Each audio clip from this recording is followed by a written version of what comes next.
Well, as teachers who use gizmos, you probably take advantage of the wonderful lesson materials and use the Student Exploration Guide when you use a gizmo for instruction in your classroom.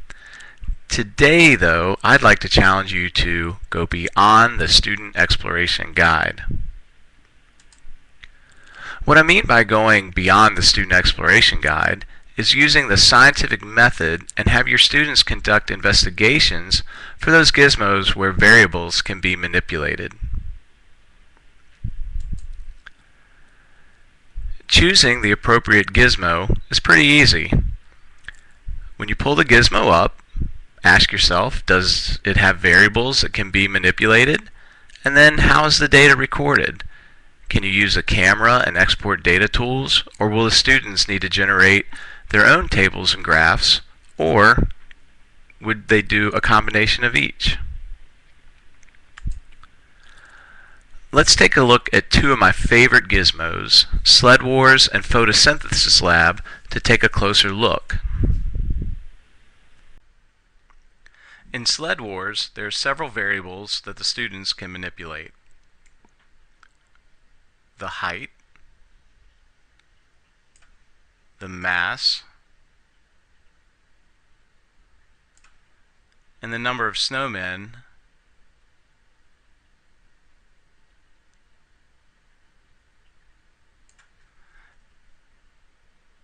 the data that can be recorded will show up in the lower right hand corner, and we can see the result of that collision between our Yeti and the snowmen. Over here we also have a speedometer showing the max speed and the final speed. And then finally at the top we can click a box showing the potential energy and how that potential energy is converted into kinetic energy. Now you'll notice that this gizmo doesn't have the camera tools and graph like some of the other gizmos like Photosynthesis Lab, which I'll show you next. However, there's some great data that can be collected.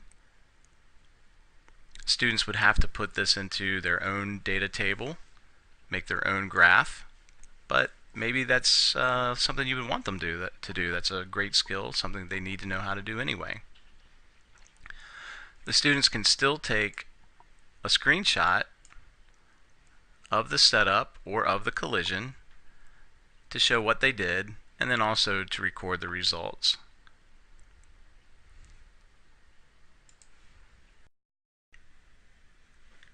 In Photosynthesis Lab, the students have the opportunity to manipulate many different variables. They can change the temperature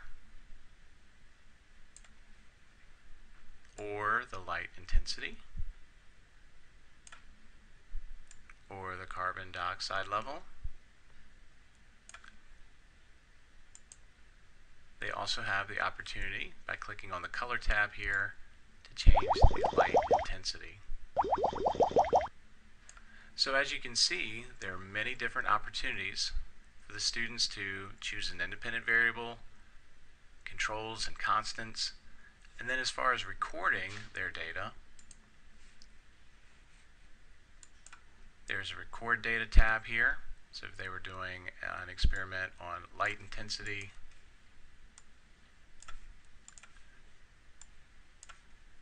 record their data, it can then be exported. When you click that, it'll save it as what's called a CSV file, which will open in Excel or any other spreadsheet program. The bar charts and the line graphs have the ability to take the screenshot using that camera tool, and then those can be copied and pasted into the lab report or into the presentation. Still have the screenshot tool here as well if you wanted to take a picture of the entire setup, which could also be put into the lab report or presentation.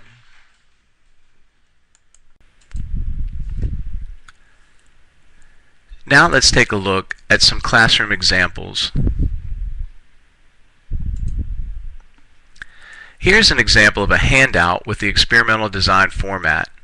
In this case, the students chose the question to explore, but the teacher could have also provided the question to the students by giving them all the same question or assigning different questions to the individual students. In this example, the teacher used notebooks where the students recorded their experiments using gizmos and other laboratory or hands-on based experiments. I like this because it provides the opportunity for some really cool artwork on the cover. There's also the option to go electronic. In this situation, the students were working as pairs, and one student typed up the experimental design while the other student had the gizmo up and running on another computer. So the students worked together to determine the problem, the hypothesis, and then to set up the experiment using the gizmo. Here's an example of a mini virtual science fair where students use the screenshot and camera tools to show their setup and results.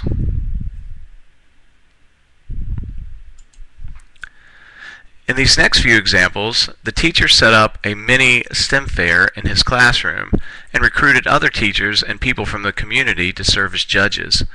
As you can see, the students set up full-size poster boards and used the camera tool from the gizmo to provide some great graphs.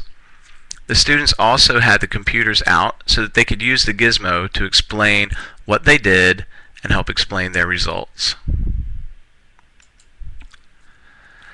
This is a scaled-down version of the classroom science fair. Instead of full-size posters, the students posted their experimental design on folders. This made it much easier to set up in a computer lab. But as you can see, just like before, there were judges, and we got to go around and ask the students what they did. And they showed us their results and how they worked the gizmo and the details of their reports. Here's a close-up. Notice how the students collected the data from the gizmo and created their own data tables, as well as used the screenshot tool to capture a picture of what the gizmo looked like and how it was set up.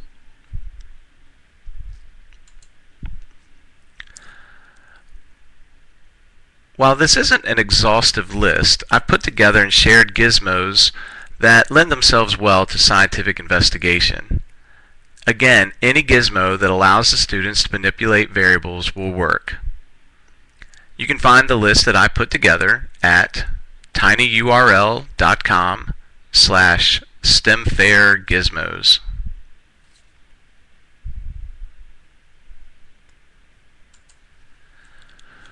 Well, in conclusion, I just want to encourage you that instead of using solely the Student Exploration Guide, see if the gizmo lends itself to an investigation using the experimental design format. That way the students will practice the practices regularly. Gizmos also allow this to be done in a short amount of time. And finally, virtual or mini STEM fairs with gizmos provide a springboard to the real thing.